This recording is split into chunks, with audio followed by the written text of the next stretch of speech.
Hello, basketball people, we have news. Let's go to more news about the Golden State Warriors. I ask you to give a thumbs up and subscribe to my channel, as I am a Warriors fan.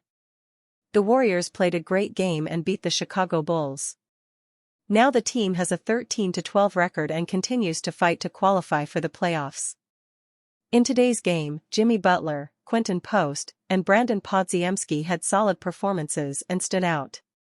But even with a win, the Warriors need a player who made an impact to help Stephen Curry lead the team in the playoffs, and the suggested player who would be the perfect fit for the Warriors is Derek White.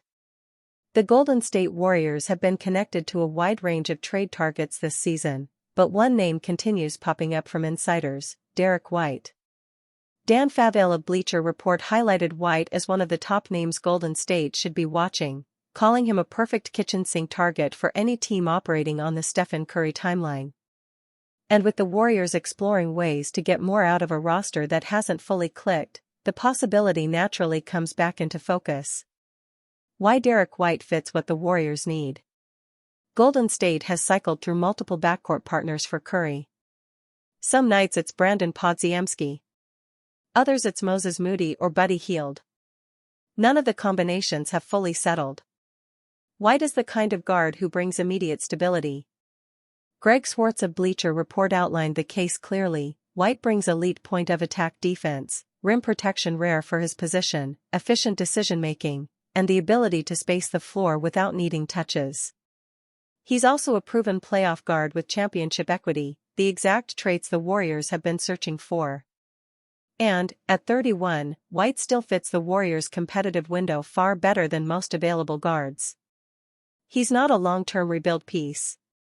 He's a win-right-now piece. A clean backcourt fit next to Curry.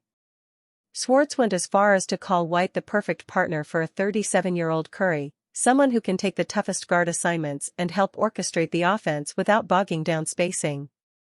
White's defensive profile speaks for itself. Two-time all-defensive second team. Elite rim protector for a guard. Capable of switching across three positions. Reliable in both switching and drop coverages. The Warriors haven't had that type of guard defender since peak Klay Thompson. Where Boston stands on Derek White. The challenge? The Boston Celtics aren't eager to negotiate. Jake Fisher has reported that Boston would only consider moving White for a blockbuster-level return, something in the range of what the New York Knicks paid for Mikal Bridges. Teams have already floated 2 first-round picks plus a swap, but Boston passed.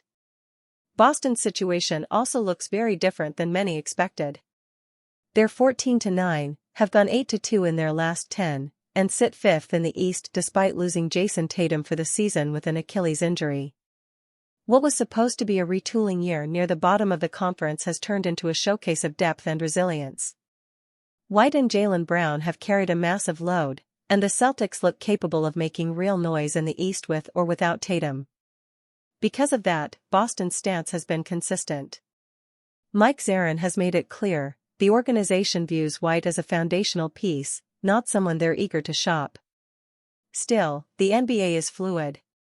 If the Celtics decide to tweak their roster construction around Tatum's eventual return or explore long-term flexibility, White's contract, production, and playoff resume give him league-wide value.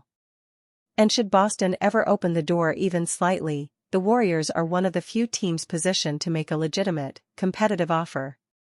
What the Warriors can actually offer. This is where things get interesting.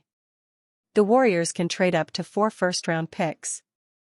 They have Jonathan Kuminga, who becomes trade eligible on January 15th. They have movable contracts in Buddy Hield, Moses Moody, and others. The franchise is openly trying to maximize what remains of the Curry window.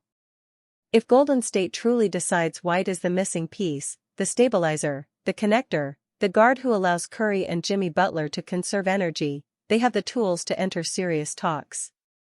And they've thought about it before. Why the Warriors won't ignore this opportunity. Derek White is one of the best two-way guards in the league and exactly the profile that impacts winning at every level. He takes the toughest perimeter matchups and handles them with discipline. He operates cleanly next to Curry, cutting, relocating, and keeping the offense flowing.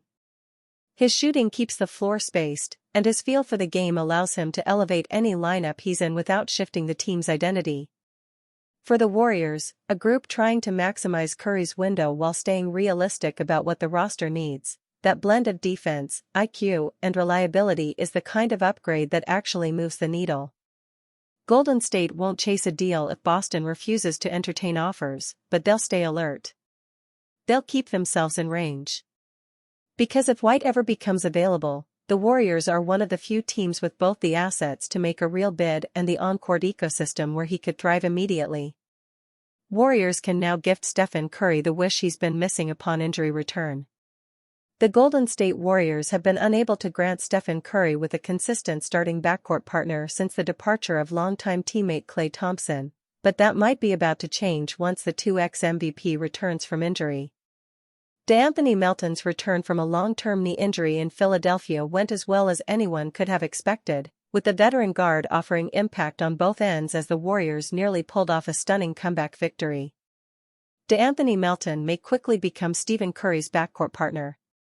Melton was excellent as a starter next to Curry in 2 games last season, averaging 16.5 points, 7.0 rebounds, and shooting 50% from three-point range in crucial wins against the Oklahoma City Thunder and Dallas Mavericks. Yet the idea of Melton becoming that player again was far more theory than reality when he signed a 2-year, $6.5 million contract to return to the Warriors in free agency. You never fully know how any player coming off a long-term injury is going to look upon their return, particularly for someone like Melton who had been dealing with injury issues beforehand anyway. But based on how Melton looked in his return against the 76ers, the thought of him as a starter-level guard is now a legitimate possibility rather than just holding blind hope that he can address some of Golden State's issues. It was more than just the fact Melton finished with 14 points, 3 assists and 2 steals in 21 minutes off the bench. The most optimistic element was just how bouncy and smooth his movement was, whether it be as a ball handler out of pick and roll or moving his feet laterally on defense. Much has been made of the point of attack issues that have faced the Warriors so far this season, which is exactly why Melton may quickly become a starter if he can build upon a very positive first-up performance. It's been unfair on Curry to ask him to play in so many different starting lineups since the start of last season, including cycling through the likes of Brandon Podziemski, Moses Moody, Buddy Hield, Lindy Waters III, Dennis Schroeder, Will Richard and others as starters next to the 37-year-old in the backcourt. Melton may be the answer the Warriors have been desperately searching for since their decision to move on from Thompson, and he may even be ready to take on the role by the time Curry returns from his current quad injury. Stephen Curry could return to practice as soon as Wednesday as he works back from left leg injury. Stephen Curry is expected to resume practice with the Golden State Warriors as soon as Wednesday once the team is home from its road trip, the next step in his progression back from a left quadriceps contusion and muscle strain. The Warriors said Sunday that Curry has begun individual work on the court in the Bay Area and is making good progress, setting up his possible participation in some parts of practice Wednesday if all continues to go well. Curry was injured during Golden State's 104-100 loss to the Houston Rockets on November 26 and has missed the last 4 games. He didn't go on the road with the team to stay back to rehab. The 37-year-old Curry, in his 17th NBA season, and Houston's Amen Thompson went down hard under the basket with 3:24 remaining and the game tied at 91 after Thompson's drive to the hoop, which initially was whistled an offensive foul. Houston challenged and the call was overturned to a block by Curry, who grimaced in pain on the floor. He limped to the locker room with 35.2 seconds left. If Curry is healthy enough to return for Friday's home NBA Cup game against Minnesota, he and younger brother Seth could finally be on the court together for Golden State. Seth Curry re-signed with the Warriors last Monday after playing with the team during training camp before being waived for financial reasons. He made his debut in a 124-112 loss to the defending champion Oklahoma City Thunder on Tuesday and scored 14 points off the bench. "He's all right," Stephen Curry said in the locker room afterward. "You don't make it this long in this league without being professional and staying ready." Forget Draymond Green, Golden State Warriors have another top defender who should start more often. The Golden State Warriors rank among the NBA's best defensive teams this season. The Golden State Warriors currently sit third in defensive rating at 111.3, trailing only reigning champion Oklahoma City Thunder and the Houston Rockets. Their most recent performance limited the Cleveland Cavaliers, who led the league in offensive rating last season, to just 94 points. Many observers credit Draymond Green as the primary defensive catalyst, which contains truth. Green remains one of the league's elite defenders, capable of guarding multiple positions including players with Victor Wembanyama's size. One player's metrics surpass Draymond Green despite veteran's reputation. However, defensive rating data reveals that Quinton Post, not Green, leads the Warriors roster in defensive efficiency. Post posts a 102.5 defensive rating compared to Green's 105.7, while also contesting shots marginally better. Both players contest over 10 shots per game, with Post forcing opponents to shoot 41.4% against him compared to Green's 41.8%. The difference appears small but demonstrates Post's effectiveness in his limited opportunities. Against the Cavaliers, for example, Post limited Evan Mobley to 4 successful shots from 12 attempts. The performance carries significance considering Mobley maintains 50% field goal percentage this season, suggesting Post's defensive impact against elite players. Quinton Post should start more often given Al Horford's struggles. Post's defensive capabilities should prompt Steve Kerr to increase his playing time and starting opportunities. This season, Post has started just 10 of the Warriors' 24 games while averaging only 17.1 minutes per contest. His offensive production has declined from 8.1 to 6.9 points per game, with three-point shooting dropping from 40.8% to 33.3% compared to last season. At the Warriors. However, offensive efficiency shouldn't dictate playing time when defensive value remains paramount. Al Horford's addition has disappointed expectations, leaving the Warriors undersized against certain matchups. Rather than forcing small ball lineups in unfavorable situations, Kerr should deploy Post more frequently to address size deficiencies. The Warriors struggle offensively this season, making defensive stability essential for remaining competitive. Steve Kerr apologizes for comments after Warriors win. Steve Kerr had to field a makeshift lineup on Saturday night as the Golden State Warriors took on the Cleveland Cavaliers in a road game at Rocket Arena. Steph Curry, Jimmy Butler, and Draymond Green were all sidelined with respective injuries, while Al Horford, DeAnthony Melton, and Seth Curry were unavailable as well. Despite being extremely short-handed, however, the Warriors still managed to take down the Cavs, 99-94. Third-year point guard Pat Spencer led the charge for Golden State with a breakout performance. The 29-year-old went off for 19 points on 7 of 12 shooting, 4 rebounds, 7 assists, a steal and 3 triples in 29 minutes of action.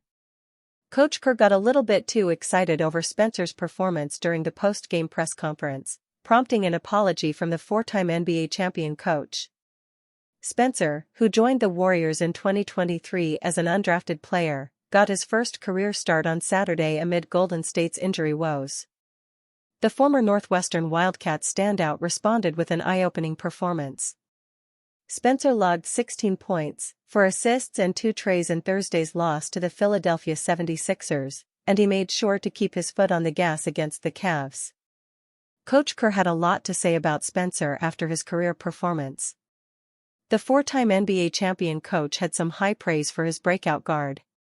"He's never going to be Steph, but he's a threat out there," Kerr said. "I just think the shot quality now that we're getting with him on the floor is way better than it was the last couple of years. I think the other thing is his coach realized that Pat is that mother, expletive. That became clear." "Sorry. Am I allowed to say that?" Kerr added a bit of profanity to emphasize his point, but he quickly apologized for doing so. Kerr even had to check if he was going to get in trouble for what he said, considering the NBA's stringent rules on the use of profane language.